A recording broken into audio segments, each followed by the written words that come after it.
aku adalah seorang laki-laki yang mudah mengeluarkan madhi, kata beliau. Kata Ali bin Abi Thalib, aku adalah seorang laki-laki yang terbiasa atau mudah sekali mengeluarkan madhi. Biasanya kalau laki-laki yang jenis seperti ini nafsunya besar, ya dia mudah terpancing oleh hasrat tertentu, sehingga kemudian mudah mengeluarkan hal itu. Makanya seperti Ali bin Abi Thalib, dia pernah berkata, sungguhnya aku ini adalah seorang laki-laki yang mudah mengeluarkan madhi. Tetapi wa kuntu astahyi, tapi aku sungguhnya malu jika aku bertanya kepada Rasulullah, karena istriku adalah anak Rasulullah sallallahu alaihi wasallam. Jadi kayak isin gak bakal mengapi nabi ramane. Gitu ya, dia malu lah kalau mau tanya langsung kepada Rasulullah, sementara istrinya itu adalah Fatimah, anak perempuan Rasulullah sallallahu alaihi wasallam.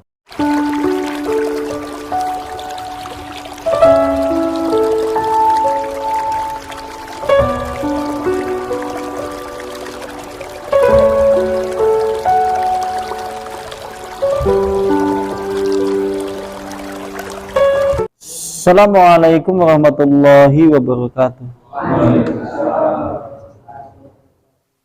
Alhamdulillah, innalhamdalillah nahmaduhu wa nasta'inuhu wa nastaghfir wa na'udzu billahi min syururi anfusina wa min sayyiati a'malina, may yahdihillahu fala mudhillalah wa may yudlilhu fala hadiyalah. Asyhadu an la ilaha illallah biwahdaniyya wa asyhadu anna Muhammadan abduhu wa rasuluhu la nabiyya wa rasulullah ba'da. Wa qallallahu ta'ala fil kitabihil karim, ya ayyuhalladzina amanu taqullaha haqqa tuqatih wa la tamutunna illa wa antum muslimun. Ikhwan wa ikhwa fillah rahimani rahimakumullahu ta'ala jami'an ahlu ta'lim, yang semoga senantiasa dirahmati oleh Allah Subhanahu wa ta'ala. Tentunya kita memuji kepada Allah Subhanahu wa ta'ala karena hakikat semua bentuk segala puja dan pujian milik Allah, untuk Allah, dan karena Allah Subhanahu wa ta'ala. Salam dan juga selawat tetap tercurah pada uswah sekaligus juga qudwah, yaitu suri teladan terbaik dan sekaligus panutan bagi seluruh kaum muslimin, baik yang ada di belahan dunia bagian timur ataupun kaum muslimin yang ada di belahan dunia bagian barat, tentunya mengikuti risalah Islam, itu risalah tauhid, yang dimana Rasulullah sallallahu alaihi wasallam telah diutus oleh Allah Subhanahu wa ta'ala, dan kita semuanya telah mengikuti ajaran-ajaran beliau, dan mudah-mudahan Allah Subhanahu wa ta'ala memberi istiqomah untuk mengikuti risalah beliau sampai kemudian kita seluruhnya berpulang kembali kepada Allah Subhanahu wa ta'ala. Allahumma amin. Masih di surat At-Tariq, itu pada ayat 5 sampai ayat 10. Qala Allah ta'ala, Allah Subhanahu wa ta'ala berfirman, yaitu di dalam surat At-Tariq, wal yanzuril insanu mimma khuliqa mimma dafiq yahruju min baini sulbi wa tara'ib innahu ala rajmihi laqadir yawma tubla sarair fama lahu min quwwatin wala nasir. Wal yanzur, maka hendaklah dia memperhatikan, siapa al-insanu, yaitu manusia, mimma dari apakah, khuliqa dia telah diciptakan.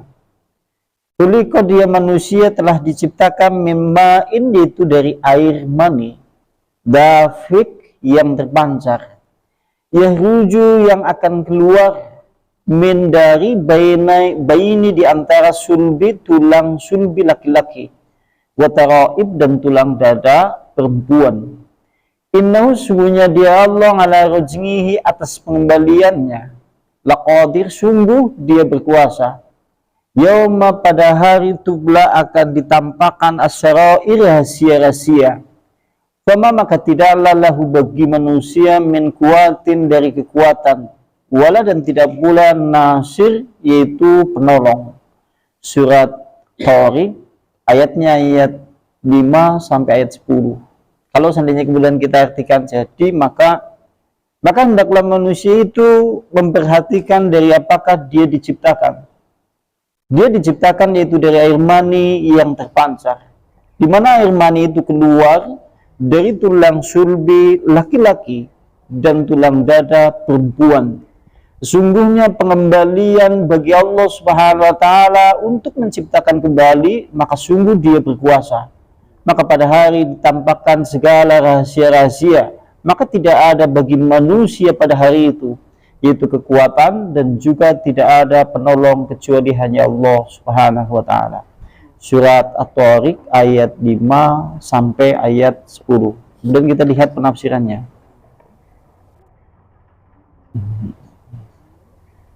Fal yanduril insanu mimma khuliq. Maka hendaklah manusia memperhatikan dari apakah dia diciptakan.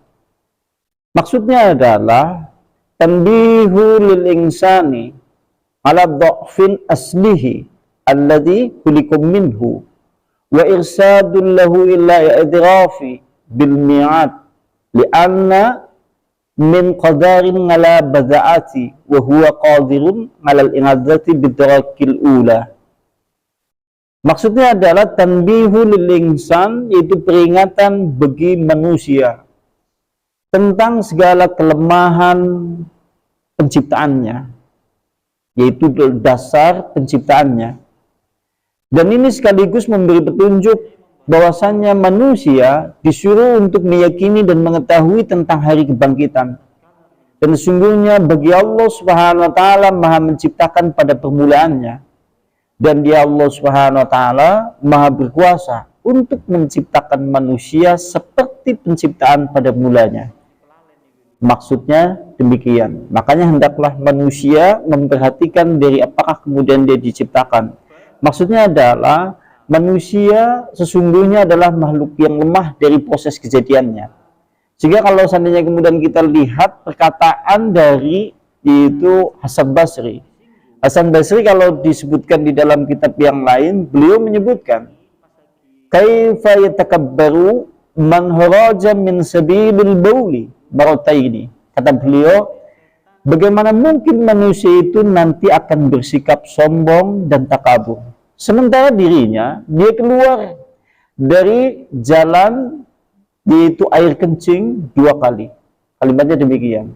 Kata beliau yaitu Hasan Basri. Kata Hasan Basri, bagaimana mungkin manusia itu akan dihinggapi rasa takabur kepada Allah, sementara dia adalah makhluk yang hina, dia keluar dari jalan air kencing selama 2 kali. Maksudnya demikian. Artinya kita adalah kalau lihat proses kejadian manusia sampai hidup di dalam kehidupan dunia, kita adalah makhluk yang lemah, berasal dari cairan yang hina, kemudian menjadi makhluk yang memiliki tugas yang berat, sementara kemudian kelak kita akan dimintai segala pertanggungjawaban terhadap apa saja yang telah kita lakukan di dalam kehidupan dunia, sehingga kelak ada hari kebangkitan. Hari tatkala manusia setelah kemudian tidur panjang di dalam kematian dibangkitkan kembali, dimintai pertanggungjawaban oleh Allah Subhanahu wa taala. Makanya kemudian Allah berfirman, "Fal yanduril insanu mimma khuliq." Maksudnya demikian. Kama qala Allah taala, sebagaimana Allah Subhanahu wa taala berfirman yaitu dalam surat Rum ayatnya 27. Nanti panjenengan lihat surat Rum ayat 27. Di sana Allah Subhanahu wa taala berfirman, "Wa huwallazi yabda'ul khalqa thumma yu'iduhu wa huwa ahwanu 'alaihi." Dialah Allah Subhanahu wa taala yang telah menciptakan pada permulaannya. Kemudian Allah Subhanahu wa taala mengembalikan untuk menghidupkan kembali manusia. Dan bagi Allah Subhanahu wa taala yang demikian itu adalah sangat mudah. Sebagaimana kemarin telah disinggung pada pertemuan sebelumnya, ayat yang berbicara masalah hendaklah manusia itu memperhatikan dari apa dia diciptakan, karena berhubungan dengan yaitu beberapa riwayat. Menurut Ibnul Jauzi di dalam kitabnya, ayat ini berhubungan dengan Abu Jahal bin Hisam. Kalau kemudian berikutnya ada yang berpendapat berhubungan dengan Ubay bin Khalaf. ada yang mengatakannya itu berhubungan dengan As bin Wail. Mereka semuanya adalah pemuka-pemuka Quraisy. Cuma yang paling masyhur ayat yang berbicara masalah ini berkenaan dengan As bin Wail yang tidak percaya terhadap hari kebangkitan. Dia berpikir bahwasanya yang namanya hidup hanya ada di dalam kehidupan dunia saja. Sehingga dia pernah kemudian menumbuk tulang-tulang onta sampai hancur. Kemudian ditebarkan di hadapan Rasulullah, kemudian berkata kepada Rasul, "Ya Rasulullah, kalau seandainya Tuhanmu mampu menghidupkan kembali, tolong hidupkan kembali kemudian tulang-tulang yang telah hancur itu." Lantas kemudian Allah menurunkan firman Allah yang mengatakan demikian. Maka hendaklah manusia itu memperhatikan dari apakah kemudian dia diciptakan. Kalau yang spesifik sebagaimana kemarin telah disebutkan, yaitu turun firman Allah surat Yasin ayat 77, 78, 79. Nanti panjenengan lihat sendiri di suratnya, itu di Al-Quran, sebagaimana pada pertemuan yang kemarin. Dan berikutnya, Khuliqa mimma indafiq. Dia manusia telah diciptakan dari air mani dafik yang terpancar. Maksudnya adalah al-mani, maksudnya adalah pada kalimat ma'in ke artinya adalah air. Cuma maksudnya di situ adalah al-mani yaitu mani. Dalam bilangan fikih, ini kalau kita melihat fikih Islam yang namanya kemudian yang keluar dari alat kelamin manusia, maka ada beberapa. Satu, air kencing sebagaimana yang kita ketahui. Yang kedua, air mani. Yang ketiga, kemudian madhi. Kemudian yang ketiga, wadhi. Yang masing-masing memiliki kedudukan hukum tersendiri-sendiri. Kalau suatu saat kemudian kita mengeluarkan mani, maka diwajibkan untuk mandi jinabat. Air mani itu adalah air yang keluar disertai dengan kenikmatan.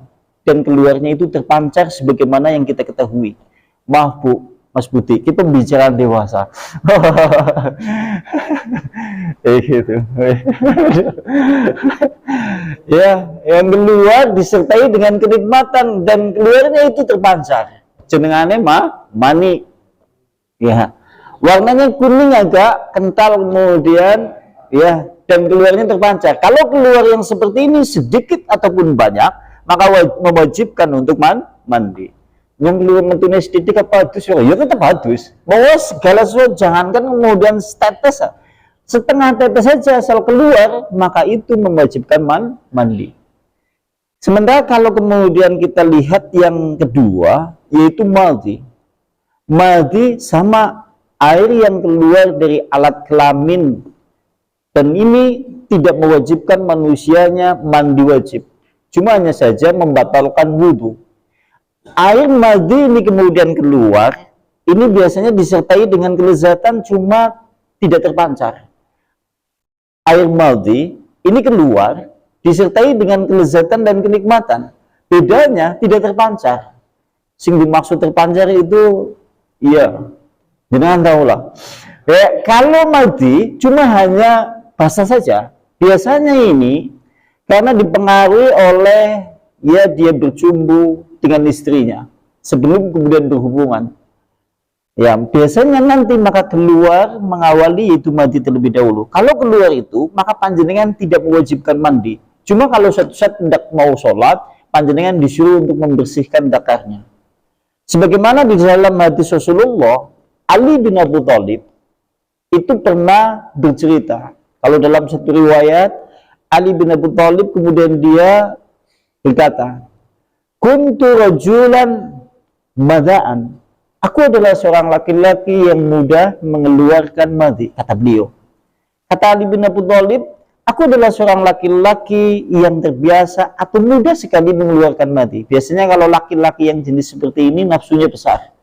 Ya, dia mudah terpancing oleh hasrat tertentu, sehingga kemudian mudah mengeluarkan hal itu. Makanya seperti Ali bin Abi Thalib, dia pernah berkata, sungguhnya aku ini adalah seorang laki-laki yang mudah mengeluarkan madhi. Tetapi wa kuntu astahyi, tapi aku sungguhnya malu jika aku bertanya kepada Rasulullah karena istriku adalah anak Rasulullah sallallahu alaihi wasallam. Jadi isin gak bakal mengabi nabi ramane. Gini ya, Dia malu lah kalau mau tanya langsung kepada Rasulullah. Sementara istrinya itu adalah Fatimah, anak perempuan Rasulullah Sallallahu Alaihi Wasallam. Sehingga kata Ali bin Abi Thalib, karena dia kemudian malu, dia kemudian memerintahkan sahabatnya.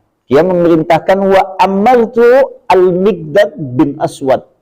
Dia memerintahkan sahabatnya yaitu Miqdad bin Aswad untuk bertanya masalah hal yang seperti itu. Miqdad dipanggil, ya Miqdad, sebagaimana engkau ketahui, aku memiliki istri adalah anak Rasulullah Sallallahu Alaihi Wasallam. Aku ini laki-laki yang mudah mengeluarkan madi. Kalau seandainya kemudian aku bertanya langsung kepada Rasulullah, aku malu. Tolonglah tanyakan kepada Rasulullah terkait masalah keadaanku yang seperti ini. Karena kita tahu yang namanya kalau dalam bilangan fikih Islam tidak ada sesuatu yang jorok ataupun tidak ada sesuatu yang tabu, semuanya pantas dibicarakan. Apa mending kalau panjenengan melihat yaitu judul kitab judulnya kayak Kitabul Jima. Wow, senang sampean. Isinya membicarakan masalah itu toh. Isinya ya Abu ngaji kayak gitu yang sudah sekelas. Aduh. Ya, balik. Ada khusus membicarakan yang masalah itu dalam sudut pandang Islam, baik hukum-hukumnya dan bagaimana tata caranya. Nah, lantas Miqdad bin Aswad bertanya kepada Rasulullah terkait masalah Ali bin Abi Thalib. Lantas kemudian Rasulullah faqala Rasulullah sallallahu alaihi wasallam yaksilu dzakarahu, hendaklah dia Ali bin Abi Thalib atau laki-laki yang biasa seperti itu mudah mengeluarkan madhi, membersihkan dakarnya, wa yatawaddau, kemudian dia berwudu. Makanya menjadi hukum nek keluar madhi tidak menjadikan dia jinabat. Biasanya air madhi ini keluar karena dorongan syahwat yang tinggi, kemudian belum berjima. Tapi kemudian dia saking kemudian berhasratnya maka mengeluarkan air mandi. Yang seperti ini tidak mewajibkan mandi. Bedanya kalau air mandi dengan air mani, kalau air mandi itu bening. Kalau air mani kemudian kental agak kekuning-kuningan encer. Itu seperti itu. Kalau kemudian disebutkan dalam bilangan fikih. Sementara ada air yang lain yaitu namanya wadi, ana madhi, ana wadi. Kalau wadi, biasanya cuaca yang sangat dingin, tiba-tiba kemudian terlalu tegang, atau kemudian biasanya keluar setelah atau sebelum dia kencing, biasanya mengeluarkan wadi terlebih dahulu. Kalau yang seperti ini sama kedudukannya, keluar dari alat kelamin, maka tidak mewajibkan mandi, tapi kemudian membatalkan wudu. Disuruh untuk membersihkan yaitu dakarnya. Oh, bok suatu saat panjenengan seperti itu. Nun sewu, ini kan berbicara masalah fikih. Sampai nggak kumpul kami bojone, wis tegang-tegang. Wah, wis tegang, wis sampai mengeluarkan mandi. Tapi terus anak tamu, anak bu, assalamualaikum. Kan medot. Iya kan, ya sita. Terus kan sampai nemu nih, jenengan terus bingung, aja bingung. Yang wadus, apa wadus, tapi terus. Maka panjenengan cukup bersihkan dakarnya, ganti celana dalamnya, kemudian wudu. Kalau tidak memungkinkan ganti celana dalam, maka cukup yaitu dibasuh celana dalamnya, yaitu kira-kira yang terkena madhi itu. Ini terkait masalah fikih. Nah, kembali ke ayat ini. Oh, senang sampai nekan kayak gue. Dan berikutnya, yahruju maksudnya adalah mani. Yahruju dafaqa, di mana air mani itu keluar terpancar.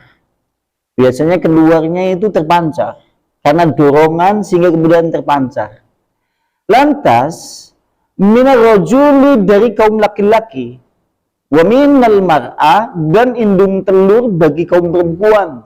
Dan bertemunya indung telur dengan air mani itu, fayyatawalladu minhuma, maka terjadilah anak dari keduanya dengan izin Allah Subhanahu wa ta'ala. Dengan proses seperti itu, maka kemudian terjadilah anak. Bertemunya air mani laki-laki dengan taraib, yaitu dengan indung telur kaum Hawa, istrinya. Lantas kemudian dia dengan izin Allah yaitu bisa memperoleh anak. Maksudnya demikian. Dan berikutnya, walihada, oleh karena itulah Allah Subhanahu wa taala berfirman. Oleh karena itulah Allah Subhanahu wa taala berfirman, yahruju min baini sulbi, air mani itu keluar itu dari arah di antara tulang sulbi laki-laki. Kalau dalam kalimat ini di dalam ayat Al-Qur'an, maka air mani itu keluar dari, yaitu di antara tulang sulbi laki-laki. Wataraib, dan kemudian tulang dada perempuan. Yakni maksudnya adalah sulbi rajul, yaitu tulang sulbi. Sementara wataraib adalah tulang dada. Maksudnya adalah sedruha, dadanya kaum perempuan. Ini kalau menurut penafsiran yang pertama. Penafsiran yang pertama, air mani keluar di antara tulang sulbi laki-laki. Kalau dari pihak perempuan di antara, yaitu tulang atau dada kaum perempuan. Maka terjadilah jika bertemu dalam, yaitu indung telur bertemu dengan air mani laki-laki, terjadilah yaitu anak dengan izin Allah. Tapi ada yang tidak melalui proses seperti itu. Contohnya adalah Maryam, ya, yaitu Isa bin Maryam. Isa bin Maryam kan satu-satunya, yaitu manusia, seorang nabi yang dia ada di permukaan bumi ini tanpa sentuhan dari laki-laki. Pantas kaum Bani Israel menuduh seorang dan Maryam yang taat kepada Allah, dia adalah wanita penzina. Karena tidak mungkin secara logika manusia. Secara logika manusia kan tidak mungkin. Bayangkan saja lah, ada wanita, kemudian dia gadis. Dia tidak pernah keluar, cuma hanya beribadah kepada Allah di mihrabnya, berdoa, bersujud, dan yang lain-lain. Suatu kali dia hamil. Apa suara kemudian masyarakat pada saat itu? Wow, masyarakatnya jebulannya kayak menang-menang di rumah matang, kan ya. Logikanya seperti itu. Karena biasanya kalau yang orang hamil itu kan hasil percampuran antara laki-laki dan perempuan. Tapi ada dengan izin Allah, karena Allah Maha berkuasa terhadap segala sesuatu. Contohnya adalah Isa bin Maryam. Ya, kejadiannya tanpa kemudian sentuhan seorang laki-laki dengan izin Allah Subhanahu wa taala. Dan berikutnya, sementara kalau menurut Sabib bin Basir dari Ikrimah, dari Ibnu Abbas, yang dimaksud dari yahruju min baini sulbi wa taraib, maka adalah sulbi rajuli, yaitu tulang sulbi laki-laki. Kemudian watara mar'ah, dan tulang dada perempuan. Ini kalau menurut Ibnu Abbas dari Sabib bin Basir. Bentuknya adalah asfaru raqiqun, yaitu air mani yang agak kencer berwarna kuning. La yakunu walladha, maka tidak akan pernah terjadi anak kecuali dari jalan yang demikian. Bertemunya antara air mani dengan indung telur, atau kemudian yang berasal dari tulang dada kaum perempuan. Wa kana qala, sebagaimana itu pula berkata Sa'id bin Jubair, kemudian juga Ikrimah, Qatadah, Sudi, dan selain mereka berpendapat demikian. Jadi kalau menurut beliau-beliau, maksud dari kalimat itu adalah berarti tulang sulbi laki-laki, kemudian juga tulang dada perempuan atau dada perempuan. Itu berasal, yaitu air mani yang keluar berasal dari sulbi kaum laki-laki dan juga tulang dada perempuan. Wallahualam bishawab. Ini menurut penafsiran yang pertama. Dan penafsiran yang berikutnya, waqala Ibnu Abi Hatim telah menyebutkan kepada kami, Abu Syaid Al-Asji telah menyebutkan kepada kami, Abu Usama dari Mismar, sami'tu Al-Hakam, aku telah mendengar, yaitu Hakam menyebutkan dari Ibnu Abbas.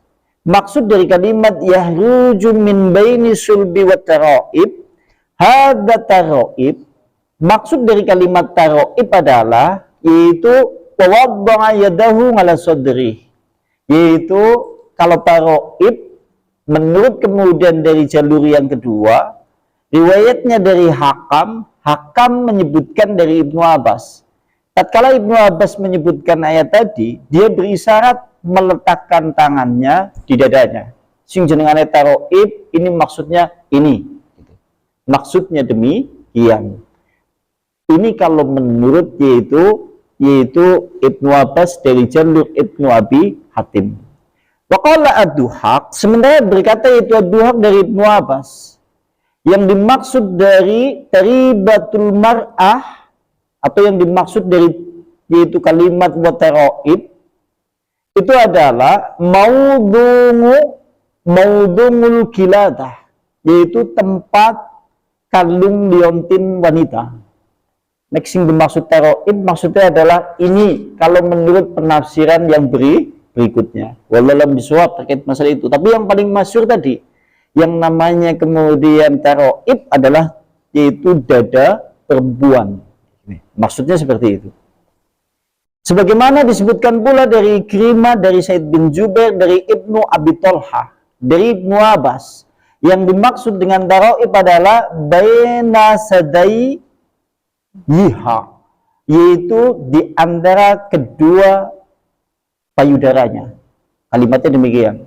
Berarti sing dimaksud kalau kemudian air mani dari pihak perempuan itu berasal di antara yaitu dada perempuan atau payudara perempuan. Kalau menurut penafsiran yaitu dari Abi Thalhah dari jalur Ibnu Abbas. Wallahualam bisawab terkait masalah itu. Ini terkait masalah perbedaan penafsiran.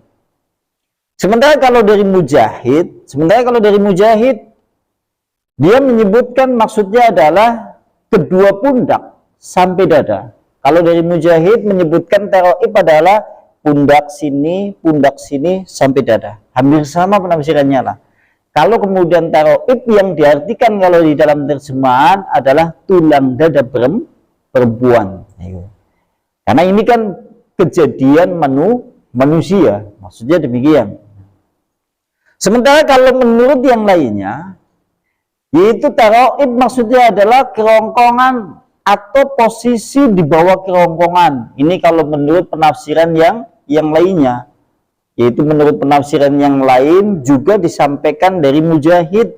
Dia menyebutkan yang disebut dengan taraib adalah yaitu di bawah kerongkongan. Maksudnya kalau kita artikan seperti itu, maka air mani itu keluar dari tulang sulbi laki-laki dan tulang dada perempuan. Maka air mani yang keluar itu berasal dari tulang sulbi laki-laki dan di antara kedua payudara perempuan. Maka air mani yang keluar itu adalah yaitu dari tulang sulbi laki-laki dan antara pundak dan dada perempuan. Maksudnya seperti itu. Penafsirannya seperti itu. Cuma yang paling masyhur adalah tulang dada perempuan. Kalau kita merujuk kepada penafsiran-penafsiran yang seperti ini, hampir sama. Cuma ada yang menafsirkan, ada yang menafsirkan yang dimaksud dengan taraib adalah tetesan hati. Ada yang menafsirkan yang dimaksud dari taraib adalah tetesan hati. Maksud dari kalimat tetesan hati adalah yaitu jika kemudian kaum perempuan berkumpul dengan kaum laki-laki, biasanya mereka sangat cermat menggunakan hati. Kalau memang dia betul-betul menggunakan hati, maka itu akan terjadilah yaitu indung telur menjadi subur, bertemunya dengan air mani yang dari pihak laki-laki. Maksudnya demikian. Kene nganggo hati temenan. Maksudnya demikian. Ada yang menerjemahkan seperti itu. Wallahualam bisawab terkait masalah itu.